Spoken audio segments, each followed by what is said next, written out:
Hi guys, and welcome back to the kingdom. I hope you've all had positive and productive week this week. So last week we talked about writing really good villains, and this week we're talking about killing them off.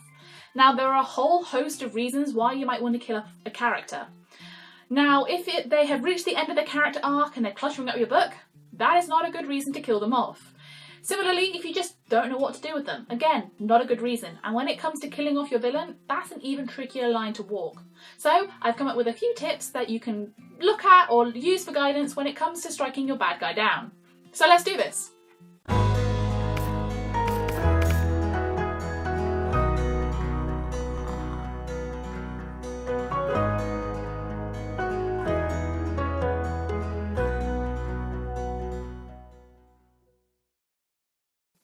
Okay, so the first thing you should consider is your audience and your genre.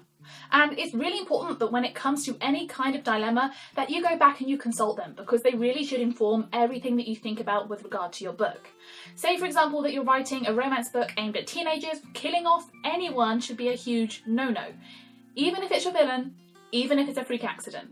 In fact, there are a lot of occasions where killing off your villain is actually a bad idea. However, sometimes it can be a stroke of genius. But if you're still set on killing them off, let's go over my tips. Okay, so tip number 1, keep it in your bad guy's character.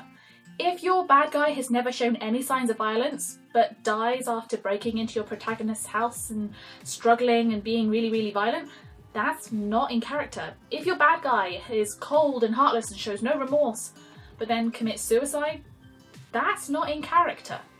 If he fought really hard to live and he was scrabbling for survival, but then he's super calm when he sees death is imminent, that's not in character. It is really important that your bad guys don't break character right up until the very end, because remember, they're still alive until they die. Number 2, keep it in your protagonist's character, because assuming that your villain isn't already dying of something, somebody has to do the deed. The question is who and how. Now, it's important to remember here that it doesn't necessarily have to be your main character. Think about the whole cast of characters here and make a list about who would want them dead the most. And then look at that list and think, okay, who actually has the capacity to kill? Is it the first time they've killed? And if in that case, they're probably not going to be super sadistic about it. Is it the 100th time they've killed and as such are really blasé about the whole thing? Could someone be nominated as an executioner but then refuse to do it? How moral are these people? How hurt are they? How much pain have they experienced at the hand of this bad guy? And identifying your killer's motives will really help you to understand how your bad guy should die.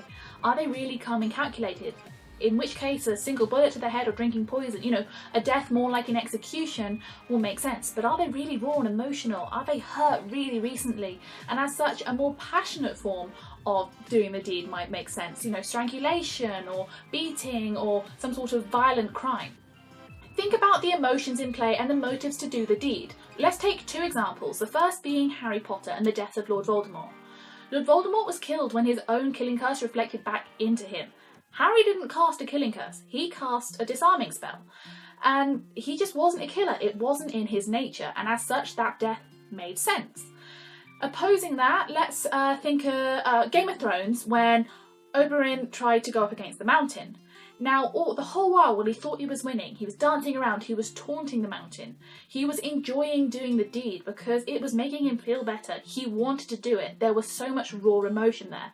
And as such, the way that he killed or tried to kill the mountain made a lot of sense. Tip number 3 is, does it make sense for your villain's journey? And this isn't so much about your villain or your characters as it is about closure for your readers. Do they actually deserve this kind of death? If the worst thing they ever did was stir up some drama unnecessarily, they probably don't deserve to die. But if they were truly disgusting human beings, then maybe their end should be too. Let's take another Game of Thrones examples, because there are lots of deaths and lots of truly terrible people. But let's go with a really well-known one, and that's Joffrey. He was a horrible human being. We all really hated him. His death was really kind of gruesome as well. He was clawing at his throat, bleeding from his eyes and his nose, and skin going purple, and it was just a really horrifying thing to watch, and yet we all really hated him. He was a disgusting character, and as such his death was actually really satisfying to watch. Maybe satisfying is the wrong word, but it did allow us to get some closure about the end of this character.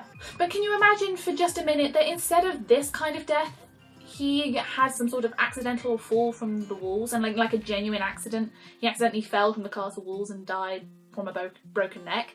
How different that would have been, how different the experience would have been for the people watching that show. It would have been a bit of a disappointment because we all disliked him. Going back to our Harry Potter reference, it was fitting that Voldemort died under his own killing curse, the curse that he'd used to hurt so many people. It was fitting that he was his own demise. So think about your character, think about their journey, and make sure their end is actually a worthy end. And my last tip number 4, is try to play with predictability. I'm going to go with Lord of the Rings. We all knew right from the off that Sauron was going to die when the ring was destroyed. We knew how, we knew when. But why was the ending so satisfying? Because it really played with predictability. There was a fight at the end with Gollum, which none of us really saw coming. There was Aragorn and all of those men willing to die just to give Frodo the chance to do the deed. Again, not something I saw coming. The stakes were played with and somehow raised even higher than they were before. Let's jump back to Harry Potter. Neville killed Nagini. Ron and Hermione dealt with a Horcrux on their own. All things that I personally did not see coming, but totally make sense. Play with predictability, play with expectations if people know what's going to happen. Anyway, that's it from me this week. I hope you guys have enjoyed this video. I think killing off villains is such a huge topic, and I think that there are so many great examples, but also, you know, a few bad ones out there in literature and media for people to use as references.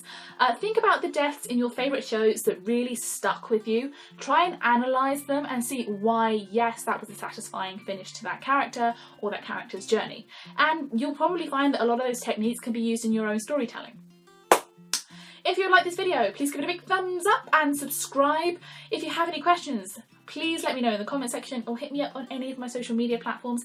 I'm always really happy to talk about books, anything related to books. Absolutely adore it. Let's get chatting. And I hope you guys have positive and productive weeks. I'll see you next time.